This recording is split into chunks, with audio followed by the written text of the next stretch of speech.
Hey guys, what's up? It's Dusty Tucker. I'm back. I just got back from Cuba a day and a half ago. Went on YouTube and I seen that my buddy Didi Frater there, he's got 2 posted already. And I'm behind. It's been 3 weeks since I posted a video. I apologize, I couldn't really do that in Cuba, so much needed vacation. Anyhow, this one is going to be a black powder cartridge reloading video on the 45 Schofield.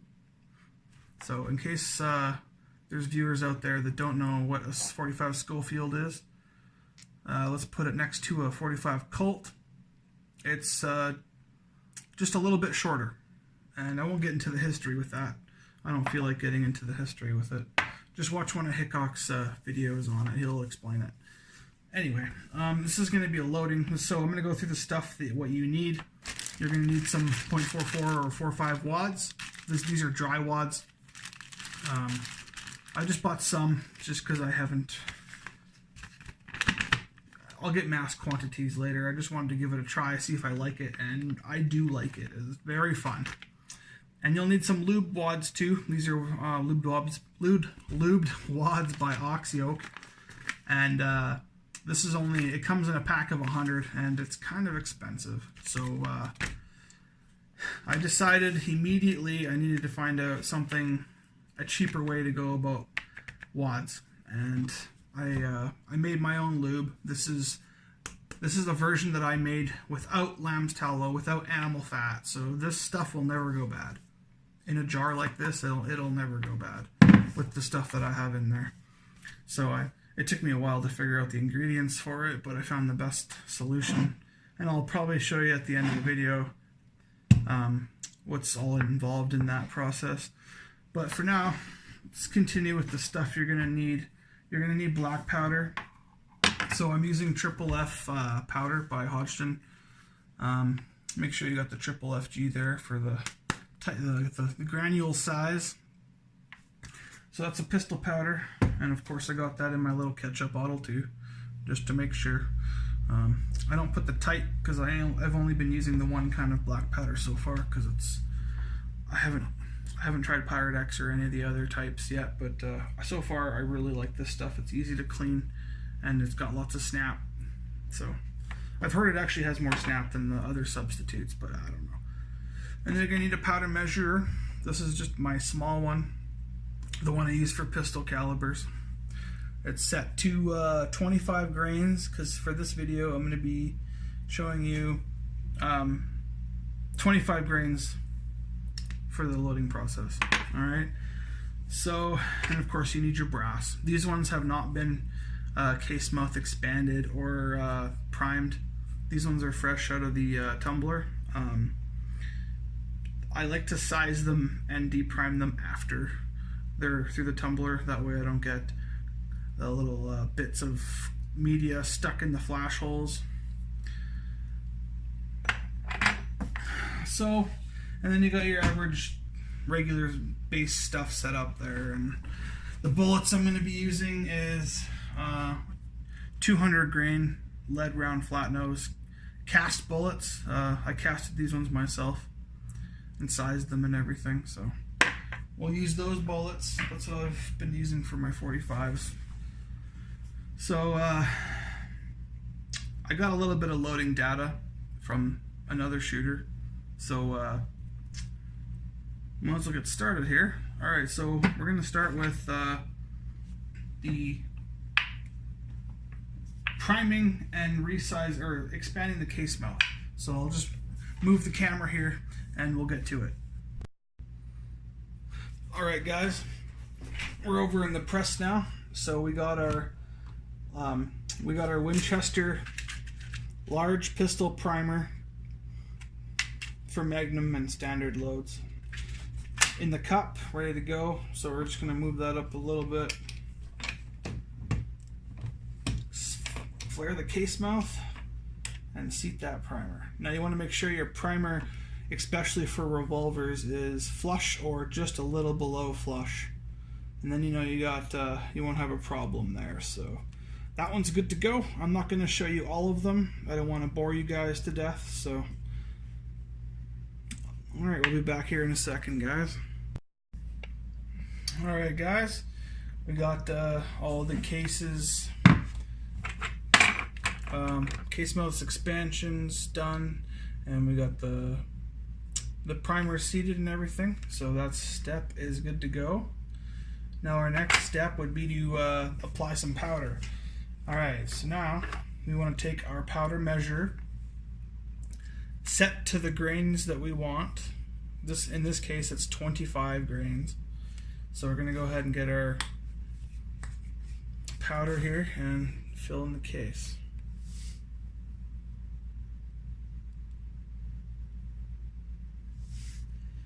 That's 25 grains there.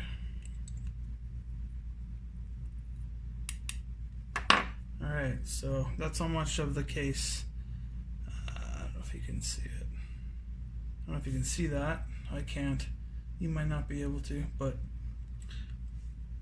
comes up just past halfway. So what you want to do now is, you don't want to take a lubed wad, you want a dry wad.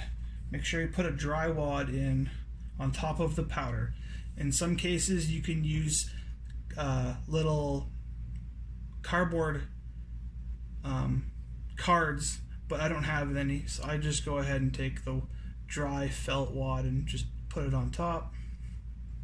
And then you take your little dowel, which I should have suggested for accessories that you might need. Just a wooden piece of dowel. You just push it down into the powder. You want to hear the crunch of that powder. Once you hear the crunch, you know it's compacted. Now we're just barely above the halfway mark there in the case. So now you want to take a lubed wad. I find they're quite dry, maybe because they're old and they've been sitting for a while in the bag there, but this is where I take my homemade powder, or sorry, homemade black powder lube, and I like to just get a nice layer on top of this wad. So you get it nice and coated. That is a true lubed wad in my opinion. Go ahead and put that on top of the dry wad. So then it looks full, but it'll go in there a little farther. And how will you tell if you have good compression? So what I did was I took the dowel. This is trying to show you the best as I can. You took the dowel and you go in until you can't push down anymore. And you see how the black line is just on the top there? And I'm pushing pretty hard. That's about what you want. So then you mark it there with a marker on top of the case. And then you take your bullet and you bring it right beside. I don't know if you can see that, but you can see how the black mark is at the top of the lube groove. That's perfect. That's what you want. So I know once this bullet is seated in the case that it's going to have the right compression that I need, that powder needs. So now this is a cast bullet that I did, and it doesn't have any black powder lube on it. So what I'm going to do is go ahead and take some of this lube and get it inside that lube groove there on the bullet. Get that lube groove nice and full. And I'll show you, it's kind of hard to show you what I'm doing here, but you can get a lube sizer tool, but I don't have the money for all those accessories. I just find this calming anyhow. Might get a little messy, but it's not too bad. Just get the lube groove nice and full there. Alright, so this camera doesn't really want to focus on anything for some reason. But yeah, lube groove is nice and full. So then what you can do is take your case and your lubed bullet on top. And then we go over to my other press here. Alright, you guys, so I brought over to my other press, and I have the bullet seating die already installed with the right base here. So she's good to go. Go ahead and seat that bullet.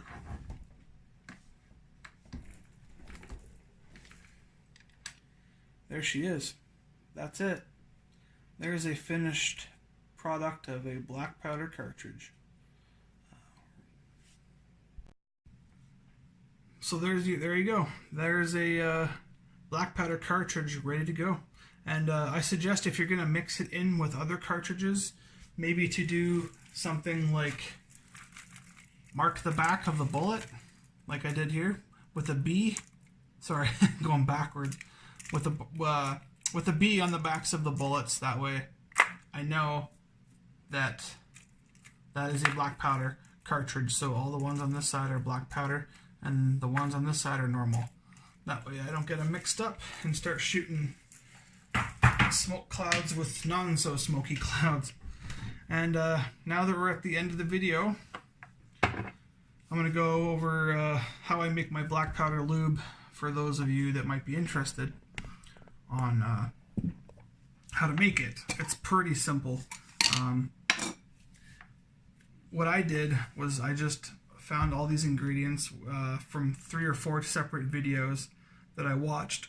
One guy, I find that it's kind of hard actually to find a black powder lube that doesn't include some type of animal fat. So it took me a little bit of searching to actually find this lube, but if you're interested, I'll start with the ingredients here and I'll just list them off to you. So we got 225 grams, which is the paraffin wax. So the candle wax that you buy in the store, there's usually 4 rectangular bricks inside a package. It's just 2 bricks, so just half that package. And then half a pound of beeswax. I just used the beeswax pellets that I bought locally, which was kind of expensive, but if you were to buy it elsewhere, it might not be as expensive. But that's probably the most expensive ingredient on here, is the beeswax. And then you got a full tube of boar butter. So let's see if I have one kicking around here somewhere.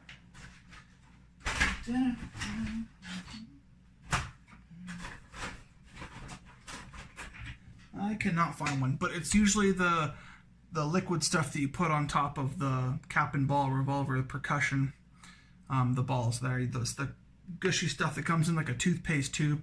It's a full tube of that. And then I have a full pound of Vaseline. So those big flip up lid Vaseline tubs that you get, the entire thing. And then 1 tablespoon of liquid Alox. This stuff right here. It's the only, just 1 teaspoon. And that's what you get. It's not just this. It actually makes quite a bit. The pan I used, it made all of this. So it made all of this plus the jar. And I could probably refill the jar maybe 2 or 3 times with this amount. And it has a nice texture. You can use this for cap and ball too, easily, if you wanted to. It's like the perfect. And this stuff will never go bad because there's no animal fat in it.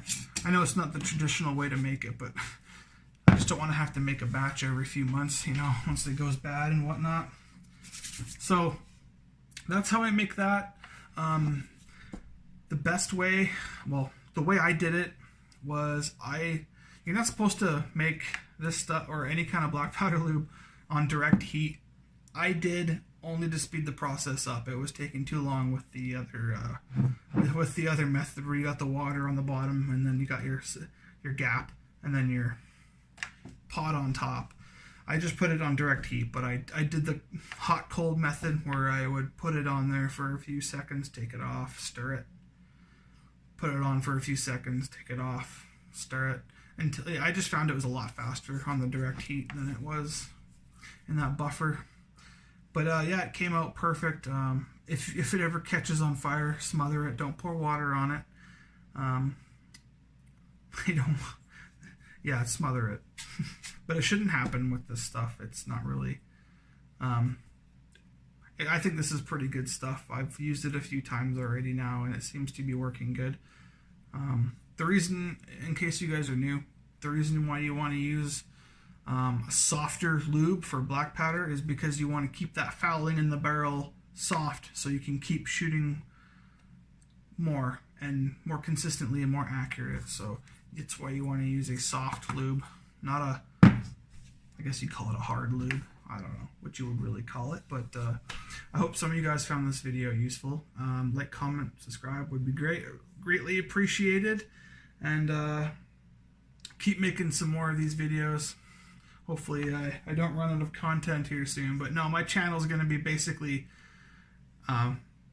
cowboy action shooting videos, and kind of whatever I'm really into.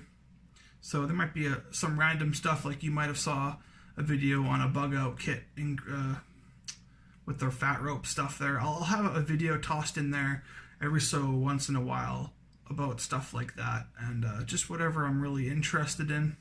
So hope you guys stick around, and Stussy Tucker signing out. Have a good one.